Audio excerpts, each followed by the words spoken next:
一名潜水员在水里凭空消失，被发现时胸口竟插着一把刀。更离谱的是，警方前来搜救时也命丧其中。这起离奇的事件就发生在克罗地亚的波加尼察海湾。2002年9月10日，一艘名为多米诺号的帆船朝着海湾驶来，帆船上共有8人，都是在捷克一家潜水俱乐部认识的。船长马丁掌舵， T 教练和 Z 教练负责带队，还有潜水爱好者理查德、彼得、丹尼尔和不会潜水的伊沃，最后是厨师 MK。 论潜水，他是这支队伍里无可争议的第一，数百次下潜，最深去过60米。途中船长聊到，此前路过这里时隐约看见海底有个黑洞，众人的兴趣瞬间被勾了起来，决定下去一探究竟。洞口位于水下9米，直径不过2米，钻进去是一个崎岖的竖井，到21米处岔出2条路，左边是开阔的浅廊区，右边往黑暗里延伸出一条深廊区，最深处达57米。其实洞里根本没啥看头，没有水流，淤泥厚达2米左右，人只要一动，能见度瞬间归零，引导绳一旦脱手，就再也找不到出口。傍晚，他们抵达海湾，计划第2天再下水。但 MK 急不可耐，独自跳下去摸索，没过多久就爬回船上，说洞口就在附近。吃饱喝足后，有人提议先去洞里看一眼，船长摆摆手，回了船舱睡觉。丹尼尔不想下水，拉着伊沃留在船上继续喝酒。晚上9点， MK 带着其余4人跳入水中，找到洞口后， MK 瞥了眼气瓶，发现气不够，朝队友比划手势，示意自己先行返回。其余几人跟随 Z 教练一路向下，穿过狭窄的竖井，只留理查德一人在洞口，为大家返回时做灯光指引，以防迷路。一马当先的 Z 教练在浅廊绕了一圈，感觉没什么看头。返回到岔路口时，遇到了 T 教练和彼得。几人交换手语后，彼得也觉得无趣，便跟着 Z 教练退了出去。于是 T 教练独自一人拐进右侧探索，在里面转了一圈后，摸清了洞穴的大致结构，随即原路返回。最后4人依次出洞，在浅水区看了会儿鱼，顺带完成解压。晚上10点30分，众人有说有笑地爬回船上，啤酒刚刚开好，丹尼尔的笑容忽然僵住了。他望着船上的人数了一遍，又数了一遍，咦，怎么少一个 MK 呢？从他示意返回后，就没有人见过他。晚上10点46分，T 教练决定下洞去找，其余人早已力竭。伊沃又不会潜水，最后只有丹尼尔跟着入水，负责在洞口支援。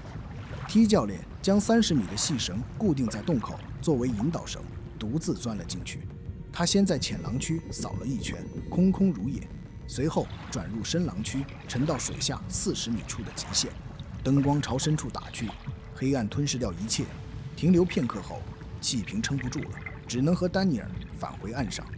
11点41分，距离发现 MK 失踪过去了1个多小时。大伙驾着帆船搜遍附近水域，都一无所获。船长立刻报了警，但海岸警卫要次日早晨才能赶到。这一夜 ，MK 的名字压在所有人心上，没有人合得上眼。次日早上7点50分，2名警卫到达现场，准备入水搜救。T 教练见他们只备了单气瓶，也没带潜水电脑表，就连绳子和手电都要向自己借，多次表达担忧。对方却声称自己很专业，一头就扎进了水里。其中1人守在洞口做灯光指引，另1人独自游入洞内。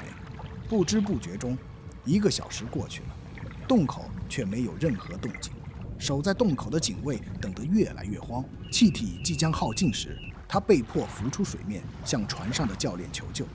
随着救援人员越来越多，需要救援的人也越来越多。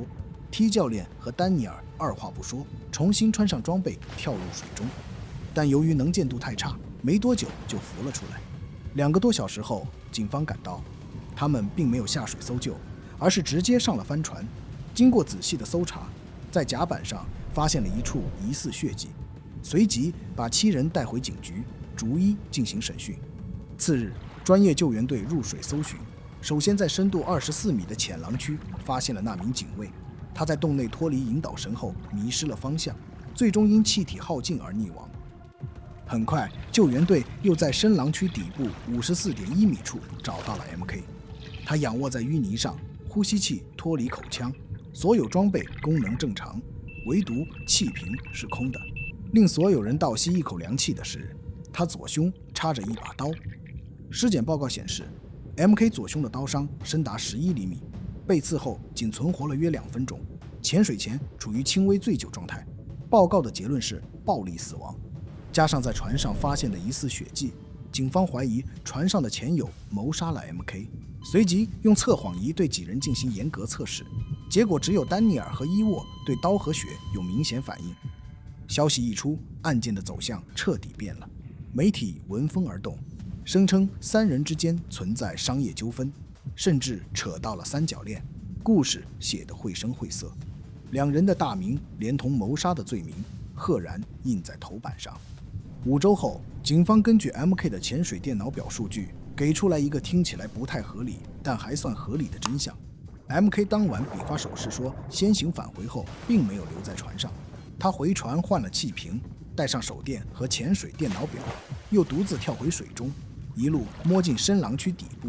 本想追上替教练几人，却扑了个空，他只好原路返回，但洞内的淤泥早已被搅动起来，能见度几乎为0。他游到岔路口，怎么也找不到出口，一头钻进了浅廊区，在深度28米到45米之间来回起伏，超过10次，将近40分钟，气越来越少。超过35米的深度让淡醉悄然发作，加上晚饭时喝下的酒，他的判断力正在瓦解。第60分钟左右，他停在深廊区顶部约40米处，气瓶即将见底，洞口遥不可及。作为一个老潜水员，他比谁都清楚溺水有多痛苦，肺里灌满海水，意识在窒息里一点点消失。与其在恐惧里等死，不如主动结束。他拔出刀，刺入胸膛，可这一刀没能让他解脱。剧痛让呼吸器脱落，海水瞬间灌入，那正是他最想逃避的死法。随后，他一路下坠，又多受了2分钟的罪，最终沉在54.1米的淤泥上，再也没有动过。那把刀经过鉴定，确实是 MK 自己的，刀型与胸口的创口完全吻合，刀鞘就在他身上，而船上的疑似血迹经检测只是油漆。至于丹尼尔，潜水电脑表显示他没下过9米，伊沃也根本不会潜水。随即2人被正式释放，案子表面上结束了，但围绕 MK 死因的争论才刚刚开始。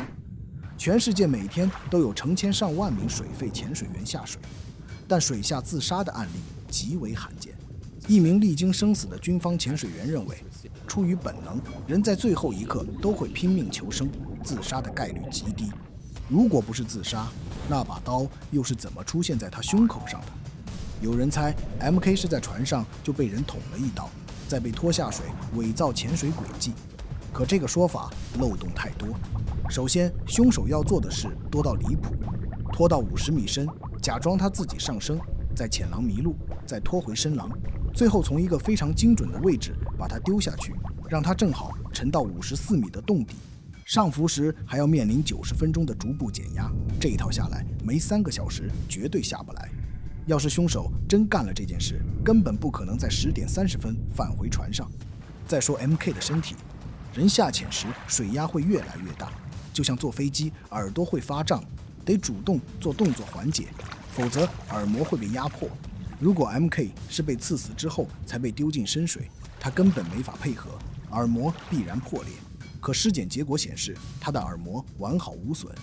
既然真人办不到，那能不能让那块不会说谎的潜水电脑表替凶手撒一次谎？首先，凶手在 MK 下水前把他的潜水电脑表偷偷拿走，绑上重物，用绳子放进洞里，让他沉到54米深，自己伪造一段假的潜水轨迹，将其杀害后，再把潜水电脑表带回死者手臂上，以迷惑警方。问题洞口是个9米深的漏斗形竖井，里面又窄又弯，绳子根本没办法把一块表笔直地放到50多米的深处。所有的推测似乎都在证据面前一一碎裂。可尸检报告里还藏着一个谁也没解释清楚的细节。MK 潜水服的左腿后上方有一处轻微的缺损，它从哪儿来，又是被什么划破的，没有人能说清。也许54米深的黑暗里，还有一个永远不会浮上来的答案。